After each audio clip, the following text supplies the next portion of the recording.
રાજ્યભરની તમામ મહાનગરપાલિકાઓ પૈકી સુરત મહાનગરપાલિકા દ્વારા મચ્છરોના ઉપદ્રવ પર અંકુશ મેળવવા માટે નવતર અભિગમ શરૂ કરવામાં આવ્યો છે। મલેરિયા, ડેન્ગ્યુ અને ફાઇલેરિયા જેવા રોગચાળાને ધ્યાને રાખી આજથી મનપા દ્વારા ડ્રોન ટેકનોલોજીનો ઉપયોગ કરી મચ્છરજન્ય રોગચાળાને કંટ્રોલ કરવા માટેનો પ્રારંભ કરાયો છે, જેમાં ડ્રોન ટેકનોલોજીથી શહેરના તમામ ઝોનમાં અલગ અલગ વિસ્તારોમાં સર્વે કરી મચ્છરોના ઉત્પત્તિ કેન્દ્રો શોધવામાં આવશે। શહેરમાં મચ્છરજન્ય રોગચાળાને પગલે દર વર્ષે ખાસ કરીને ચોમાસાની સિઝન દરમિયાન હોસ્પિટલોની બહાર દર્દીઓની લાંબી કતારો જોવા મળતી હોય છે। જોકે સુરત મહાનગરપાલિકા દ્વારા હવે મચ્છરજન્ય રોગચાળા પર કાબુ મેળવવા માટે નવતર પ્રયોગ હાથ ધરાયો છે, જેમાં ડ્રોન દ્વારા ખેતરોથી માંડી અવાવરૂ સ્થળો પર જંતુનાશક દવાનો છંટકાવ કરી મચ્છરોના ઉપદ્રવ પર અંકુશ મેળવવામાં આવશે।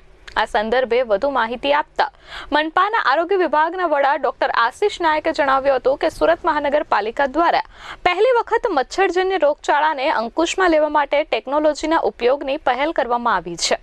સામાન્ય દિવસોમાં લીકેજથી સ્થિર પાણીમાં મલેરિયા, ફાઇલેરિયા અને ડેન્ગ્યુ જેવા મચ્છરોનો પ્રકોપ વધતો હોય છે અને ચોમાસા બાદ આ સ્થિતિ વધુ વિકરાળ બનતી હોય છે।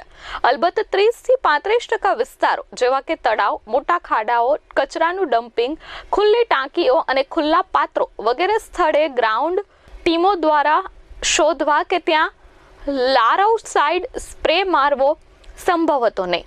આ સ્થિતિમાં મનપા દ્વારા પહેલી વખત AI/ML આધારિત ડ્રોન ટેકનોલોજીનો ઉપયોગ કરી મચ્છર નિયંત્રણ માટેની કામગીરી હાથ ધરવામાં આવી છે, જેના ભાગરૂપે આજે રાંદેર ઝોનમાં ભેસાણ ખાતે આવેલા ખેતરોમાં ડ્રોનની મદદથી જંતુનાશક દવાનો છંટકાવ કરવામાં આવ્યો હતો। આ અવસરે મેયર મદક્ષેશભાઈ માવાણી સહિતના પદાધિકારીઓ ઉપસ્થિત રહ્યા હતા। આ વિસ્તારમાં ખૂબ જ મચ્છરની ફરિયાદ હતી, એટલે સુરત મહાનગરપાલિકાએ એક નવું ઇનિશિયેટિવ કર્યું છે કે ડ્રોન દ્વારા દવાનો છંટકાવ, જ્યાં સફાઈ કર્મી ભાઈઓ પહોંચી શકતા નથી એવી જગ્યાએ જઈને ડ્રોન દ્વારા સર્વેલન્સ કરાવીશું અને ત્યાં દવા છંટકાવીશું। આ ડ્રોનનો ઉદ્યોગ મહત્તમ આવનાર સમયમાં મહાનગરપાલિકા કરવા જઈ રહી છે। મોન્સૂનના સમયમાં પણ જ્યાં જ્યાં પાણી ભરાણા હશે, અગાસીમાં પાણી ભરાણા હશે, તે એરિયાનો સર્વેલન્સ કરાવીશું અને તે એરિયામાં જઈ અને ડ્રોન દ્વારા અમે દવા છંટકાવીશું, એટલે મચ્છરની ઉત્પત્તિ ઓછી થાય। આજે અમે ભેસાણ ગામથી શરૂઆત કરી છે 2 મશીન દ્વારા। અમે પણ લાઈવ ડેમો જોયું છે, કઈ રીતે અમે ફર્સ્ટ ટાઈમ આ જોયું છે, એટલે અમે પણ અહીંયા આખી આરોગ્યની ટીમ, ડ્રેનેજના ચેરમેન, આરોગ્યના ચેરમેન, આ વિસ્તારના કોર્પોરેટર, અમે બધા સાથે મળીને આજે આ કાર્યક્રમ અમે કઈ રીતે દવા છંટકાય છે એ અમે નિહાળ્યું અને કઈ રીતે એનું મોનિટરિંગ બી થાય છે એની વિશે પણ ચર્ચા કરી।